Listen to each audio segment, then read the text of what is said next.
Akkam jirtu daawwattoota keenya kun kabaja hundeeffama adda bilisummaa Oromoo waggaa 50ffaa isaa wabeeffachuudhaan qophii addaa qabannee dhiyaannedha. Kanaaf warra adda bilisummaa Oromoo hundeessitanii lubbuudhaan jirtan, warra adda bilisummaa Oromoo hoogganaa har'a geessan, miseensota adda bilisummaa Oromoo fi hoogganoota adda bilisummaa Oromoo akkasumas deeggartoota addatti uummata Oromoo kan qabsoo kanarratti wareegama baaftanii fi har'as kaffalaa jirtan kan adda bilisummaa Oromoo abdiidhaan eeggattan hundi keessaniyyuu baga waggaa 50ffaa hundeeffama adda bilisummaa Oromootiin isin ga'ee jenna. Kanaafiyyuu bakka jirtanitti ayyaanni keenya baga geessaniin kun isin haa ga'u jechuu kanan barbaadu Andessuu Duulaati qophii adda har'aa kanaatiin. Kanaaf qophiin keenya har'aa qabiyyeensa waa'ee hundeeffama adda bilisummaa Oromooti. Qophii keenya har'aa kana keessatti gaaffii 4 kan nuti haasofnu kaafne. Tokko adda bilisummaa Oromoo dhalachuun maaliif barbaachise? Maal fiduuf dhalate adda bilisummaa Oromoo jalqaba? Wayita sana jechuudha waggaa 50 har'aa. Itti aanee immoo erga dhalatee karaadhuma qajeelaarra deemaa yoo naga'e immoo bu'aa bayii qaba ture, karaa inni deeme karaa ol ba'uu qaba ture. Maal keessa darbe? Inni sadaffaa maal fidee Oromoodhaaf? Bu'aa tokko qaba yookaan 2 qaba, 3 qaba, 4, 5, 6, 7, 8, 9 jedhamee lakkaa'amuu qaba moo hin qabu? Moo akkuma namoonni kaan jedhanis adda bilisummaa Oromoo waan buusayyuu hin qabu. Maqaadhuma lakkaa'atee waggaa 50 walakkaa jaarraa ga'e moo waa kan buuseeru hin qabu akkuma namoonni jedhan hin buufne. Inni dhuma gara fuulduraatti maal wayyaa akka jedhudha jechuudha. Kanaaf hanga xumuraatti waliin turaa kan jedhu kan qopheessaa kan Andessuu Duulaati. Kan waan faana haasa'u immoo hundi keessanuu kan beektaniif kabajan pirezidantii Maccaaf Tuulamaati kanan isinii affeeree jechuudha. Sababa immoo hin qaba. Adda bilisummaa Oromoo fi Maccaaf Tuulamaa walitti hidhatu jedhameetu seenaa keessatti odeeffama. Kanaaf mataan Maccaaf Tuulamaa adda bilisummaa Oromootiin maal jedhu kan jedhu irratti obbo Dirribii Damissee affeeree jechuudha. Obbo Dirribii anaa dhufu. Galatooma baga kanaan nu ga'ee isinillee carraa kana naa kennu keessaniif galatooma. Fayyaa ta'aa akka haasofnu amma akkuma isinitti mee waa'ee adda bilisummaa Oromooti. Adda bilisummaa Oromoo erga hundeeffamee waggaa 50 ta'eera. Waggaa 50 kana keessatti wanta tatta'an kana kaafna jechuudha. Mee gabaabsuudhaaf adda bilisummaa Oromoo ABO'n maaliif hundeeffamee barbaachisaa ture yeroo sanatti ABO hundeessuun? Galatoome baay'ee barbaachisaa ture. Dhuguma namoota kutatoo, namoota lubbuu isaanii, qabeenya isaanii, maatii isaanii wareeguudhaaf kutatan barbaada malee yeroo sanatti hundeeffamuun isaa baay'isee barbaachisaadha. Haalli yeroo sanaa yeroo nugusni bara sanaa waaqaan gadi kenname suyyuma egzaabeer jedhama waaqatu kennee waan ati mana kee keessatti dubbattu mucaa kee haadha kee wajjin illee ayyaanni isaanii ittima jedhameetu yaadama. Haala kana keessa gaa addunyaan illee sooshaalistii fi kaapitaalistii jedhee kooldiwaar yeroo jedhamu sana keessa haalli yeroo sanaa lafti illee abbaa lafaa harka jira. Oromoon lafa hin qabu ciisanyaadha namaa qoteetu namaa kennaa akka namaatti ilaalamu ture. Egaa yeroo sana keessa adda bilisummaa Oromoo kallacha dura qabsoon baalee faa kan waaqoo guutuu faa tureera. Waldaan Maccaa Tuulamaa naannoo waggaa 10 dursa adda bilisummaa Oromoo waldaan Maccaa Tuulamaa 1963 kanneen dhaabate adda bilisummaa Oromoo immoo 1973 sirruma wagguma 10 jechaadha. Waggaan ani jedhu kun akka faranjiitti maaliif amma biyya kanatti laaffisaa dhufaniiru kan isaanii. Kanaaf namni dhaggeeffatu barana jedhu akka faranjiitti haa fudhatu.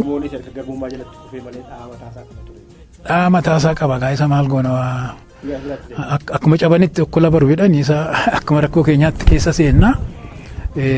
Addi bilisummaa Oromoo yeroo sana dhaabachuunsaa baay'ee barbaachisaa tureera. Waldaan Maccaa Tuulamaa har'a yoo ta'e yeroo sanas yoo ta'e biyya Itoophiyaa kana keessatti Oromoon haa baratu, haa misoomu, tokkummaa haa godhatu. Kana kaayyoonsa guddaan kan Waldaa Maccaa Tuulamaa yeroo sana ati Arsiidhaa, ati Wallaggaa, ati Raayyaa, ati Karrayyuu jedhanii qoqqoodanii bushaa jiru. Oromoon akka Oromoo tokko ta'etti akka yaadu kana ture Waldaan Maccaa Tuulamaa kan barbaadaa ture. Kan hambisuu barbaade malee biyya bulchuu irratti mootummaan Haayile Sillaasee akka bulchu waan misooma karaan akka banamu, dildii akka ijaaramu, manni barumsaa akka ijaaramu Oromoon ofuma isaatii akka of misoomsu ture. Kana keessa gaa wanti hubatamuu qabu obbo Tasammaa Nagarii Daankii nama baay'ee cima warra adda bilisummaa Oromoo hundeesse warra Maccaa Tuulamaa hundeesse obbo Tasammaa Nagarii. Isaan kuni amma Waldaan Maccaa Tuulamaa 63 banamee qaama seerummaa argatee naannoo waggaa tokko waggaa 3 tunguutiin waggaa 2 walakkaa irratti Maammoo Mazarfaa fannifamanii Hayilamaariyaam Gammadaa fa'aa toorchiin du'anii Jeneraal Daawit Abdii fa'aa toorchiin du'anii karaa biraa qabsoon Baalee kan Waaqoo Guutuu fa'aa kan Allayyii Cirrii fa'aa jabaataa ture isas mootummaan Haayile Sillaasee waraana Yemenii waraana Ingilizii gaafatee jeettiidhaan rukutee fixee kana ilaalaniitu namoonni kutatoon maal goona Oromoo amma ga'u lafa gaarii qabna nama hedduu qabna lafa bal'aa qabna garuu namaa gaditti ilaalamna kana keessaa maaltu nu baasa karaa waldaa Maccaa Tuulamaas hidhanii fannisanii Maccaa warra Baaleetii yaalus jeettiin tumanii fixanii maal wayya jedhanii namoonni baay'ee lubbuu isaanii of kennan akka ani yeroo sana nama barataa kutaa 12 garuu oduu tokko numa dhageenyaa ergasii illee qoradheera yeroo sanayyuu sochiin barattootaas jira Mariilla Araashoon jedhu kun sochii guddaa ture isas dhugaa dubbachuudhaaf kan qopheessu obbo Tasammaa Nagariiti. Tasammaa Nagarii afyaa'ii mootummaa Haayile Sillaaseeti. Qaamaan isaan bira oolaa qalbiin Oromoo bira oola. Kan dhaadannoo sana barreessee fuudhee seenu immoo Baaroodha. Egaa jarri kun bitaa mirga ilaalanii karaa nagaas hin danda'amne karaa akka waldaa hawaasaatti Maccaa Tuulamaa yaale hidhamanii qabeenyi isaanii saamame Alamuun fa'aa Gondor dhaqanii waan akka Seefuu Tasammaa fa'aa Gammuu Goofaa dhaqanii Taaddaseen fa'aa hidhaa umriitti murtaa'ee kana keessa maal haa goonu. Wanni dhumxa bashaa calqabee asirratti namni kan hubachuu qabu Oromoon kolonii jala ture maaliif sodaanna nuyi aaqannuu jedhuu bara kun anisaa kan Takla Tsaadiq Makuraa matsaafa bakka 7tti aaqannuu jedhu Gabra Sillaasee waldaa Ragaay kan Tsaafii Tizaaz Gabra Sillaasee kan afaan Hamilikii barreessu aaqannuu jedhu ammuma dhiyoo kana abbaatoochaachin aaqannuu Finfinnee maanni kalakkenaal jedha koloniidha. Qaroomsuuf qabatani kolonaayizeeriinis ta'ee warri amantaa geggeessina jedhu afaaniin hin qaroomsinaa jedha. Garuu isin doofaadha isin wallaaloodha isin ammayyaawaa miti beekumsaa fi kan sammuu rabbi isinii kenne wanta ammayyaa hin qabdanii barachuu hin dandeenye nutu isin qaroomsaa beekumsa isinii kennina. Akkasi rakkoonsaa immoo maal ta'e uummanni Oromoo warra isa qaroomsu sana caalaa qaroodha. Kana rakkannaan maal godhani abbootii gadaa ayyaantuu hayyoota hin ajjeesu hin hidhu biyyaa baasu kanarraa ka'ee amma egaa Hayilamaariyaam Gammadaa fa'aa Maammoo Mazammil fa'aa waan isaan fannisiisu waan isaan ajjeesisu turre Daawit Abdii fa'aa toorchii godhanii Alamuu Qixxeessaa fa'aa hedduudha jirri kun akkas gochuun isaanii warra ija Oromoo ta'e jaamsuu barbaadu.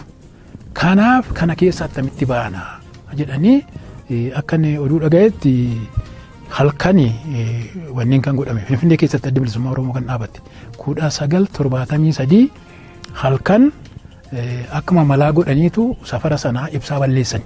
Mana sana qofaatu safarama balleessani. Keessa tureen darbeera waan ta'eef barame sana ammayyan qabu. Lakki anu haafu. Finfinnuma keessa. Naannoodhuma sana ibsaa gara guyyaa 2 balleessani. Maal jara keenya beekaa maal sitti mee bar ilaa waajjira Sardaafaa Maccaa Tuulamaa wajjin jiru Oromoo wajjin jiru pirootokoolii Haayile Sillaasee irraa bareeduun ilaalee gadi baasu isaani. Kifilee daadhii fa'aa kan wayyaa itti uffisu isaani waldaa Maccaa Tuulamaa immoo hin gargaaru. Wanni rakkoo ta'e lapheedhaan Oromoo wal bira jira qaamaan immoo jireenyaa mootummaa bira jira. Kanaaf ibsaa sana dhaamsisuun guddaa isaanii rakkifnee ibsaa bultii 3 dhaamsanii bultii 2 natti fakkaata dhaamsanii akka jedhanitti egaa mana jiranaa tokkotti wal geenyeedha. Namni hunduu karaa adda addaa seene namni waliin beeku hunduu dukkana keessa taa'a. Achitti wanniin guddaan akka namichi natti himetti falmiin guddaan ka'ee biyya kana diimokiraasii haa goonu moo falmii dheeraatu ture jedhani. Itoophiyaa impaayera kana diimokiraatessina moo Oromiyaa wala bajaarraa? Isarratti falmii guddaa ture jedhani. Halkan baay'ee walitti falminee karaa gabaabaatti diimokiraasii gochuu namni gara biraallee waan nu deeggaruuf isa dandeenya garee jedhutu jira hin danda'amu dandeenyee amaluma diimokiraasii hin qaban jarri kun kanaaf Oromoon ummatuma isaatiin bilisaa ta'ee dhaabachuu qaba isa jedhu irratti dhumarratti murteessinee garuu ati bilisa bahuu qabda jennee ajajuurra immoo uummanni Oromoo ofii isaatiin hiree mataasaa haa murteeffatu isa jedhu irratti walii gallee jedhan. Duruma calqaba irratti falmii guddaan irratti ture jedha. Ilaalchi ideoloojiin siyaasaa kan mooraa qabsoo keessa jiru kan Oromoo keessa jiru tokko impaayera kana dimokiraatessuu hin danda'ama akka Oromoof taatutti warri amma jedhanii jedhan jiru. Ambiraa immoo lakkii uummanni Oromoo hiree isaa murteeffatu yoo fedhe impaayera kana faana jiraadha jedha yoo fedhe immoo biyya walabaa biyya abbaa kiyyaa biyya abbaa gadaa Oromiyaan ijaaradha yoo jedhee sagalee isaatiin murteeffatu kan jedhu waggaa 50 kana durallee tureera jechuudha. Baay'ee tureera. Toleetti ufa. Halkan fixetu isa irratti egaa haa murteeffatu jechuudhaaf dura humna qabaachuu qaba. Warra murteeffachuu isa dhoowwu sana ofirraa ittisee bilisaan dubbatee mari'atee carraasaa haa murteeffatu isa jedhamu irratti walii galleetu kanaan addaan baane. Egaa addi bilisummaa Oromoo Maccaa Tuulamaa waggaa 10 booddeedha kan inni dhaabate garuu warruma Maccaa Tuulamaa dhaabetu adda bilisummaa Oromoolee keessa jira. Tasammaa Nagarii. Baaroon hundeessaa miti yeroo sana dargaggeessa. Inni ergasii yeroo Alamuunfaa hidhamanii itti gale. Yeroo addi bilisummaa Oromoo dhaabatu baaroon miseensa Maccaa Tuulamaati. Garuu egga jarri hidhamaniiti. Egga Maamoo Mazaffaa fannifamaniiti inni barataadhaa dhufee waldaa Maccaa Tuulamaatti gale. Warri hundeesse. Maccaa Tuulamaa hundeessine malee samma kanumti warra dukkana keessa seene waliin beekne beekuyyuu Baaroo fi Nagarii Tasammaa Nagariiti. Warri kaan waluun beekani. Bu'uura isaanii jechuudha warra kaan walitti fiduu walitti. Eenyu akka dhufuu qabu kaksiisanii harma kana akkoo dingata yoo akka tasaa mootummaan bira ga'e hundi isaanii achumatti dhumu.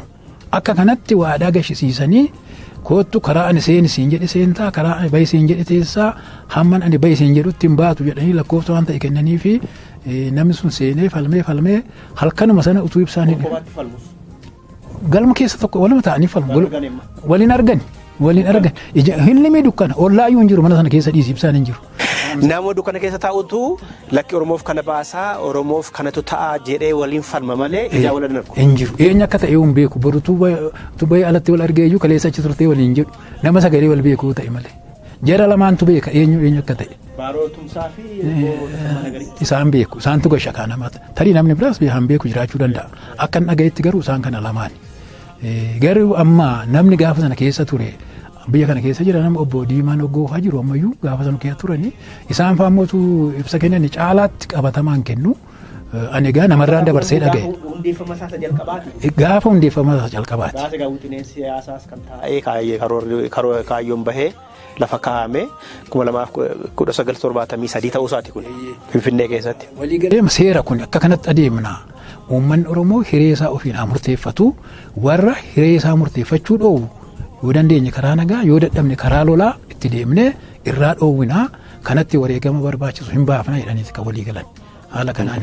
Kanaaf addi bilisummaa Oromoo roorroo Oromoo irraa ittisuudhaaf ka'eedha. Isumaaf ka'e maatu uffatamna. Oromootuma kibba bahaa kana keessaati jiddu galarraa dhiyaarraa walitti fiduu keessatti hirmaannaa guddaa godhameera. Oromoonni baay'een keessaa quba qabu warri beekan. Kan jedhan tokko ture dhugaadha wanta gadi. Quba qabu calqabaa dhaabni tokko namoota kutataniin muraasaan hundeeffama malee alma tokkicha sandhiisaati waldaa dhumti seeraan hayyamamuyyuu namoota murtaa'eetu calqabee isa booddee babal'isa. Kaayyoo isaati malee wanti barbaadamu dirqama bakka bu'aa bakka hundaatii fiduun hangas barbaachisaan turre hin danda'amus garuu sammuu kana qabu jarri sun hawwii kana qabu hamma isaanii danda'ametti immoo yaalaniiru. Waan lama sodaata tokko namicha itti dubbatte sanan qabsiisaa jetta lammata namicha itti dubbadhe kun yoo na qabsiise yoo jetta rakkoo kana keessa baaroonfaa waan namni balaa namni ofitti hin fudhanne ofitti fudhatanii yaalaniiru keessa turan karaa ijoolleen Baalee keessaas ijoollee Harar keessaas keessa turan amma maqaa kallacha abala yaadadhu malee warrumti akka amma Jimmaa keessa jiru warra amma lubbuun jiru keessa turan. Fidaniiru bakka adda addaatti akka wal beekanitti akka walitti amananitti. Doktorri Moggaa Firrisaafaa keessa jiru ammayyuu jiru Doktor Moggaan lubbuun jiru isaan kana hunda keessa gashaniiru Moggaa Firrisaa waldaa Maccaatu Lamaa keessa turanii yaada kana keessa turanii kanaaf hamma danda'ametti bakka hundaa gochuu yaalameera garuu hinuman ta'u haala uumamaatiyyuu ala har'uma kaatee ammatu Booranaa Gujii Karrayyuu Maccaa fi hunda walitti fidatu jettee dorgomtuudha malee biyya riiskii qabutti wanni kamuu hin danda'amu. Garuu mee sammuuf qaroomina murannoo cichoomina hayyoota sagantaa siyaasaa kana lafa kaahanii wixinanii darbanii cimina isaan immoo ofitti wanta amantaa godhatanii immoo gad hundeessan sana har'a teessanii hoggaa laaltan tokkummaa Oromoolee gad dhaabuu keessatti dhaabicha gad dhaabuu keessatti kaayyoon isaa bara baraan akka jiraatu bararraa baratti akka darbu gochuu keessatti har'a hoggaa laal teessanii yaaddan waa'ee isaanii maal jechuu danda'ama? Waan guddaa hojjetani waan raajii hojjetani waan namni yaadaanis onneedhaanis qaroo addaati jarri sun tokko sodaan qabanii jechuun haa dhufuudha of kutanii ofirraa ba'anii itti seenanii lammata immoo akkatti isaan bara sana yaadan bara sana bara maarkizimiin leenizimiin maa'ooyizimiin maraatuudhaanuu dargaggeessa sana keessan ture gara mi'eessu wanta akkasiin ture karaa kanas karaa miroo gurmeessaa hidhataa amma tokko nan qoradhaa garuu guutuutti itti seenee kana hojjetaa ture akka mi'eessuunitti ture hin danda'ama. Itoophiyaa diimokiraasisuun hin danda'ama jennee warra yaadnu keessa tureanu garuu waggaan fixinnaa galte dubbiin isa booddee keessaa baane malee bara sana keessa san akkasitti fageessanii yaadan. Asirratti qaroominaa fi onnee qaroomina qofa miti.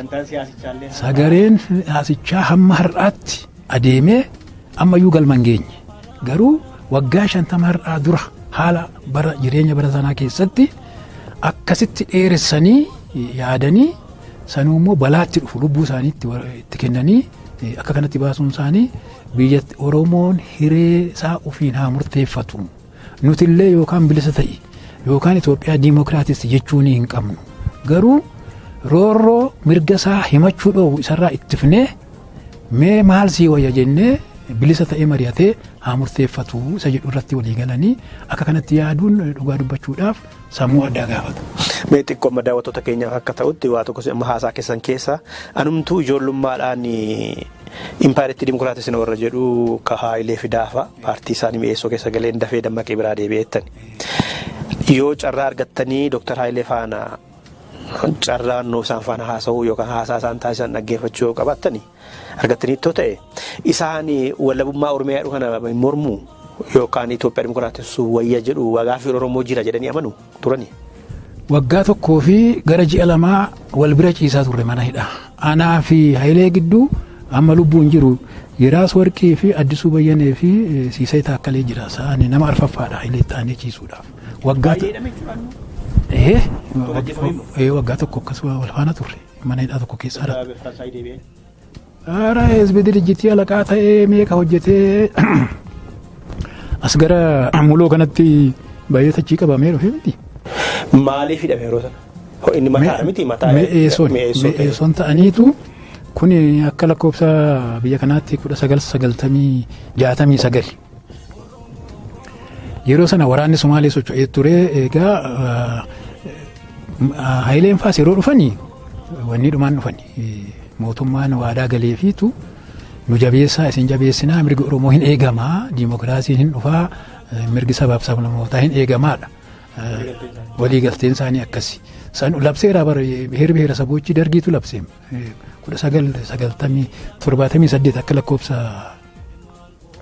lakkoofsa faranjiitti dargiin labseera labsii kana. Afaan isaatiin haa baratu ofaa bushusa jedhu yaaleera biyyuu galataa fa'aa caaboo fa'aa akka saba sabaa irratti shoshomee xinnoo yaaleetti tapha magarsaa barii fa'aa baaleerra kaa'eetu booda ilmaan nafxanyaa dhiibanii garagashanii jara kana deebisee fixe. Kanaaf egaa yeroo sana waa'ee Haayileettan deebi'a Haayilee wajjiniin duratuun hidhames wal agarreerra garuu hangas duratee nyanaa sofne gara waggaa tokkoo garuu. Asirratti hidhamuunsaa dargii fi haappaan erga warra rukutanii booda? Erga warra rukutanii booda. Dhumaatiidhuma yeroo dargiin yeroo haappaan akka malee rukutamaa jiru anuu yeroo maakalaawii dhaqee hidhamu qayyi shibbiriidha yeroo sana yeroo Haayilee Fidaafa hidhaman. namnu akkuma inni ajjeefamee karaa irratti gatamaa ture yeroo hidhamnu maakalaawittu ani sirmaa mana ijoolleen haaphaa itti baay'attu keessa nagashanii achittuu ajjeesuullee na doorsisuullee barbaadu turanii kaadiin onaan jedhu turanii isaan keessan ture Haayileen manuma sana keessa amma gama maakalaawidha kan sitti himaa jiru achi keessa ture innis garuu mana adda addaa keessa ture achitti waliin agarru. Bosonatti galee dargiin kuffinadhee baroonni keenya okkatti hidhamne mi'eessoon. Mi'eessoon gaafa yaappaan rukutamee baduu mi'eessoo fi dargiin walitti ka'ani. Yeroo sana humnaan cabsinaa jenne maaliif hin dide wanni waadaa gale sana bosonaati qabame garuu asuma muloodhaa qaba muloo miti gara mogoriitii qabame gara sanaa qabame dirree qabsootii qabamee dhufee hidhaa gashanii gara waggaa lamaa eegga hidhaa tureeti anuma biraa fuudhanii ajjeesanii gaafa sana Haayiluu Garbaabaa fa'aa nama akka Fiqaaduu Shifarraa fa'aa Haayilee Fidaa Abdurrahmaan eenyuudhaan goota baalee tokko fa'aa nama baay'ee fuudhanii ajjeesan. Fuudhee ajjeesa dargiin yeroo sana. Meeqa maal waliin haasoftanii maaliif dirreetti galeenni amma Itoophiyaa sooshaalizimii goona jechuudhaaf moo dhimma Oromoof qabsoo gale gaa? Sooshaalizimii goonaadha. Egaa ajandaa keessaa baana malee yookaan yeroo biraa walitti deebina ani fi Haayileen egaa Haayilee waan guddaa na barsiisanii akka matsaafa dubbisullee akka waa barreessullee eenyumaa koo warra sababa sanaanan horadhe garuu dhimma Oromoo irratti wal dadhabnee baay'ee walitti falminee isa yeroo biraan itti seenaa Haayileen Itoophiyaa diimokiraatessuun hin sooshaalistii gochuun hin danda'amaa gaaffiin Oromoo karaa yeroo dafqaan bulaan aangoo qabatu deebi'aa jedhee amanuudha. Ani kun egaa utuun hidhaan galinuu naa ta'uu dide inni egaa hin dheerata wanni keessaa baha barreeffama tokkotu jira duramee sanuman ture barreeffama abdii immoo waan akkasii jedhu waa'ee dargaggoo Oromoo mi'eessoon baase baddalleetti yeroo warra sana argu nagaattiin jedhee mi'eessoon jedheeni wajjinumaan laga seenee hidhame. Wanni dhumaan barreessa saabaadhumaan barreessa qubeen isa dura. Kan bahe garuu barreeffama qubeedhumaan barreessa laatiin haa barreessu hin jenne Haayileenuu akkas hin jenne wanni baheera yeroo isa dura garuu qubeedhaan bariisaan baheera gaazexaan bariisaa bahaa ture. Bariisaan kan mootummaan ture? Mootummaan turre horii walitti buufnee anuu isheen kolleejii keessaa birii shantaa argadhu keessaa walitti buusee namuma akka Haayilee fa'aa namootuma Oromoo quqqama qabantu horii walitti buusee calqabe gara calqabe yeroo sana calqabaaf naannoo yeroo 5 yeroo 6 akkas baheera qubeedhaan. Lakki bariisa amma iyyuu jira bariisa makuma isaa gaazexaadhuma. Yeroo sana garuu yeroo calqabu an dhuunfaati gara yeroo 4 immoo 5 baase gaazexaa turte yeroo 4 immoo akkas baheetu afaan Oromootiin barreeffamti yeroo 4 immoo akkas qubeedhaan baheetu. Sanuu gargaarsa takkaa tulluu fa'iini namoota dargii keessa jiraniin godhameetu takkaa tulluu shaalaqaadha. Sababa isaaniitiin koomaandar Lammaa Guutamaa fa'iin gargaaramneetu warri ciccimoo gargaaraman inni mara kolleejii barataadha yeroo sanaa gargaarameetu bahe gaazexaan sun gara yeroo 4 qubeedhaan baheetu isa booddee barreeffamni isaa afaan Oromooti garuu qubee saabaatiin akka saabamu godhame yeroo sana dhaabne horii. Yeroo sana dhaabne horii walitti buusu mootummaan isumaan itti fufe. Qubee saabaatiin amma dhiyoo kana kan inni ilaalu. Kun jaata bara 1970 meeqadha? Akka gi'iziitti yookaan? Akka gi'iziitti 67. 67 gara dhumaa. Afaan Oromootiin barreeffamte jechuudha bariisaan. Mootummaan isheerraa fudhateetu pireesii godhate. Tole daawwattoota keenya kun qophii addaa hundeeffama adda bilisummaa Oromoo waggaa 50 ilaalchisee kan waliin haasaa jirrudha. Qophii addaa kana keessatti keessummaa kan taasifadheeru pirezidantii Maccaaf Tuulamaati. Maaliif Maccaaf Tuulamaa fi adda bilisummaa Oromoo hidhata addaa waliin qabu? Maaliif adda bilisummaa Oromoo akkuma isaan amma jedhan finciloota Baalee finciloota Oromoo yeroo adda addaa bifa faca'eetiin gaggeeffamaa ture. Adda bilisummaa Oromoo dhalachuudhaaf sababa ta'eera waan jedhamuuf isaan irratti affeede isaanis kana dhugaadha jedhanii Kanaaf qophii addaa kanaadha kan irratti affeeradhee haasaa jirru gara walakkaa keenyarra xumuruu keenyarra hin jennu hanga ammaatti abaawoon dhalachuuf maaliif barbaachisee hariiroo abaawoo fi Maccaaftuu Lamaaf Fincila Baalee jidduu jiru kanaas wal qabatees immoo warra abaawoon dhalatuuf sababa ta'an eenyu fa'i akka ta'e kakkaasneerraa amma immoo adda bilisummaa Oromoo erga dhalatee karaa qajeelaarra deemaa har'a ga'e moo bu'aa bayii inni keessa darbetu jira akka jedhu qabachuuf hin deemaa jiru. Bodarbii maarreen xumuraatiin waliin turaan fagaatina xumuruu keenyarra gaaffii kana maatti qooda guddaa hojjete. Waan qooda guddaan hojjete reediyoo sagalee bilisummaa Oromoo sana dhaga'uun keenya nuyi warri magaala keessa jirru namoonni bakka adda addaa jiran gammachuu guddaatti itti dhaga'ame namni illee caalaatti isa waldaa Maccaaftuu Lamaa hojjete caalaayyuu gaafa sagalee bilisummaa Oromoo ishee jettu reediyootti sana dhaga'u egaa isa dura namni akka Ayuub Abubaakar faa Moqaadishoodhaa dabarsaa turanii kun sagalee kun reediyoo Moqaadishoo faraqaa afaan gaallaa jedha faraqaa jedha sirmaayyuu kun reediyoo Moqaadishoo faraqaa afaan gaallaa jedha bilisummaan aannanii nama beeku dhugaa kan bilisummaan beekne irra taa'ee muga'edha. Oduma kanarra dhaggeeffataa dargaggeessa taanee asiif achi fiignu gidduutti Ayyuubiin Saayid Siyaaseen ajjeesisee reediyoon sun isin cufamee isa booddee hammam akka ture yaadadhu kun sagalee bilisummaa Oromooti isheen jettu dhuftee egaa ishee dhaggeeffachuuf reediyoo gurratti hin dhagaamtu cil jetti ishee dhaggeeffataa turre wanni kun wanni guddaa uume dargaggeessa biratti qabsaa'ota biratti namni illee akka gara qabsootti galu waraanni mataansaa waraanni mootummaa ani waraana keessa seeneera waraana keessa seenee ijoollee bira addaan bahee isheen gurratti qabadhee dhaggeeffadhan ture reediyoo Soonaa jedhamtu birrii 32 bitamti ishee qabadhee akka kanatti inni illee qooda guddaa fudhateera amma gara gaaffii keettan deebi'a. Bu'aa bayii hammanan jedhamne keessa bahee bu'aa bayiin yeroo jedhamu immoo bu'aa bayii waa xinnoo miti namnis du'eet qabeenyis badeet jaarmaanis diigameet laphee namaa keessaa waan hin banne duwwaadhaaf namoota kutatan muraasaan immoo deebi'ee ka'aa ture egaa innumti ifaa ifatti namni bal'aan beeku 1991 Ihaadig wajjin galanii filmaan haa godhamu jedhamee federaalizimiin haa dhaabatu jedhamee chaartiriin yeroo ce'umsaa dhaabatee deebi'anii gananii nama meeqa fixanii lafarraa fixanii inni bu'ii sana keessaas hammi dhumee hammi hafee namni akka jireenyaa ayyaanaa fa'aa Kaasaawwan Abatee fa'aa warreen fuulaan beeku Lammeessaa Boruu fa'aa gootota attamiitu dhume gaanii dhiifama naa godhaa warra isaan caalaa gootan meeqa jira warra fuula isaanii beeku warra fuulli isaanii ija koo fuuldura dhaabatu nama akka Yoosef Gammachuu fa'aa nama meeqa dhumee deebi'ee maka yamma saddi bilisummaa Oromoo ammas immoo deebisanii 2018 immoo dhufanii biyyatti galamee kunoo isinuu suma keessa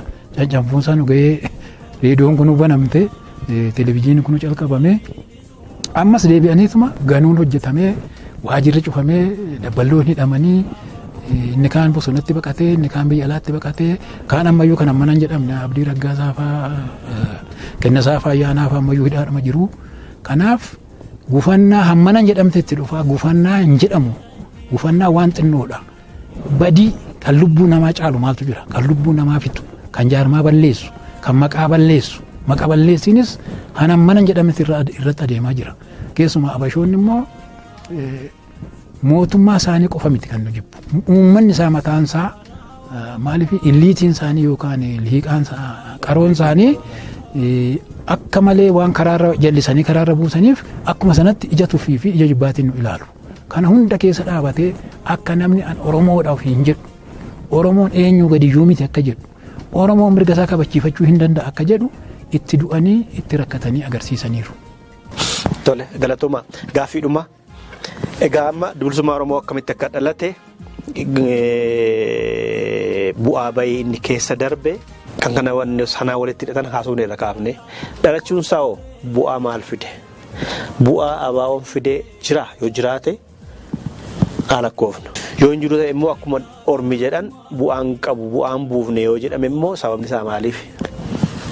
Bu'aan buufne warra goomattuu jira warra si jibbu jira Oromoo ta'ee kan waan hojjenne nama cabsuu bar kan namaa gadiitu caala nama cabsu nama gadiitu nama cabsuu caala waan hojjennetu waan hojjenne ofiitii waan hojjennetu homaan hojjenne jedha malee har'a akka afaan oromootiin barumsi kennamu akka afaan oromootiin murteen kennamu akka afaan oromootiin diraamaan hojjetamu akka afaan oromootiin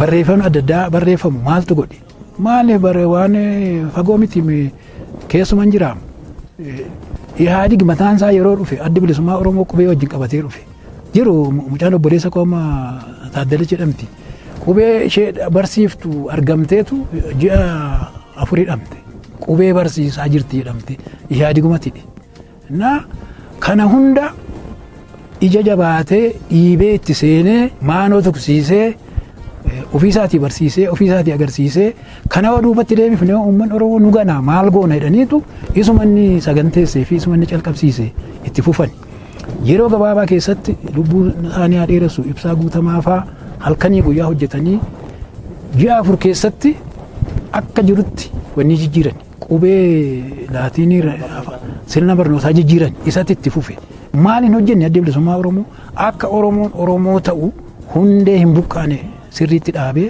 akka ittiin baratamu godhee akka ittiin hojjetamu godhee afaan reediyoo afaan televezyiinii reediyoo cabsaan reediyoo hin cabne kana hunda hojjete qubeen akka dagaagu godhee Oromoon akkaan Oromoo ofiin jedhu godhee har'a inni Booranna jirus inni kun raayyaa Walloo Kamisee jirus inni Matakkal Goojjam keessa jirus inni dakka kun naannoo Teeppii Maajii jirus an Oromoodha jedha wal faana ka'e nation state formation jetti faranjiin akka sabaatti akka Oromoo wal faana ka'u qabatamaadhaan aastaasaa alaabaa jedha namni baay'een alaabaan afaan Aramaatii faajjii haa jedhamu faajjii sanallee argee amma bare wanni kaartaa Oromiyaa namoonni baay'een mormatti rarraafatanii deemu daangaas akka isheen waan isheen fakkaattu kaartaan lafti ishee akka itti daangaan Oromoo dhaabatu hunda sana hunda akka dhufu kan godhe adda bilisummaa Oromooti waan guddaa hojjeteera hojjetamaatuma jira badii waggaa 150 jedhu namoonni baay'een yoo akkas jette Oromoo Walloo Oromoo Raayyaa Oromoo Makattal irraanfattee jechaadha yoo xiqqaate ani qabatamaan kanan beeku bara Mikaa'el Si'ul calqabee 1760 keessaa calqabee Oromoon Oromummaa isaatiif falmatee dhumaadhuma ture achuma achas dhufanii Teediroos fa'aa cabsanii Minilik fa'aa cabsee Maccaaftuu lama bira cabni dhumaa gahuu isaatti 150 jedhama malee Oromoon cabuun isaa waggaa 400 caala amma sana hunda falmateetuma achas dhufaa ture jechuudha.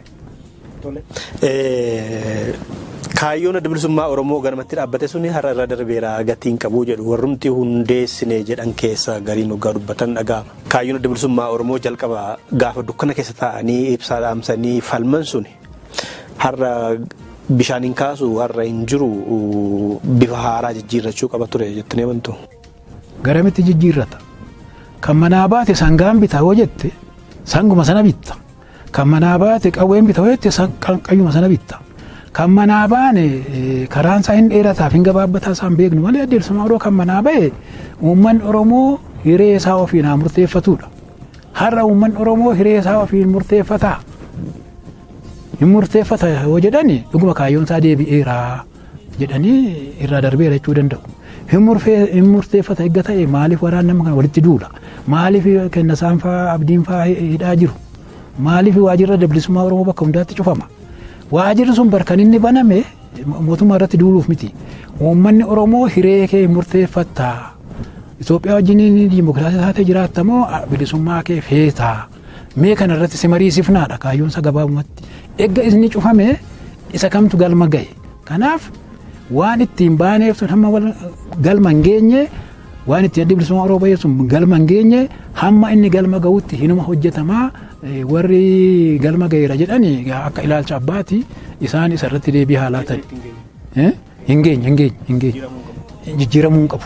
Yoo galma gahe yoo uummanni Oromoo taa'ee kana naa wayya utuu waa tokko hin sodaatin utuu namni keessaan hidhamin utuu namni keessaan ajjeefamin utuu qawween ittiin qabamin abaluun hin filin utuu hin jedhamin yoo murteeffate riifarandamii yoo godhe sirriidha gaafa sana galma gaheera isaasitti garuu galma hin geenye isa jarri gaafa waggaa 50 har'aa kaayessan har'ayyuu bakka hin geenye karaan gabaabbachuu gufannaa baay'achuu danda'a garuu karaan gufannaa hammaata jedhanii galma gaheera jechuun soobduu ta'uudha.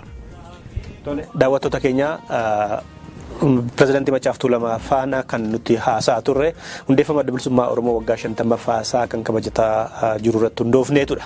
Kanaaf hanga xumuraatti waliin turtaniitu isin guddaa galatoomaa isiniin jedha. Dhumarratti garuu bagattiin siin gahee jechuu barbaadan carraa isinii kenna. Galatoomaa carraa kan argachuu kootiif uummanni Oromoo qabsaa'onni hundi warri wareegamtan illee kiraan keessan haa jannatu kaayyoon keessan karaatti nafne ittuma jiraa warri jirtan immoo bagga ittiin isin ga'ee namatti hin dabarru keenya irratti abbaa haa taanu irratti haa falmannu eenyuyyuu kan bilisummaa isaa argate immoo ittuma wareegameetu bilisummaa waan qoosaa miti mirgi waan qoosaa miti ittuma of kennaniit argamaa kun Oromoo irratti waan addaa dhufe miti waan addaa kan nuti ta'e maalinni hirkattuutu nu koloneeffate utuu faranjii kallacha nu koloneeffate ta'e amma yoonaa nurran turte wallaala aadaadhaan nu gadi ta'etu nurratti harka ormaatti hirkatee nu mo'e kana keessa hamma baanutti uummanni Oromoo gamtaadhaan wal faana dhaabadhu rakkoo waanuma jiruudha rakkoo immoo kutatanii keessa ba'uu garlameen ta'ina garlameen hin milkooftu kanaaf ergaan ani dabarsu kanuma waaqa kanaan dhaga'ellee nan galateeffadha. Tole fayyaa taasisu umuriin nuu qabaadhaan jedha. Daawwattoota keenya sababeeffama hundeeffama adda bilisummaa Oromoo kabajamaa jiru waggaa 50ffaa sababeeffannee kan qophii addaa qopheeffannee kanumarratti raawwateera waan waliin turtaniif fayyaa ta'a. Hundi keessan immoo bakka geessan siniin jedheera Oromoonni guutuu addunyaarra jirtan hooggantoonni miseensonni qondaalonni dhaabaa sadarkaa adda addaarra jirtan deeggartoonni firoottan qabsichaa baga gammaddan bakka geessaniin dhaamsa kooti. Fayyaa horaa bulaa nagaata andas.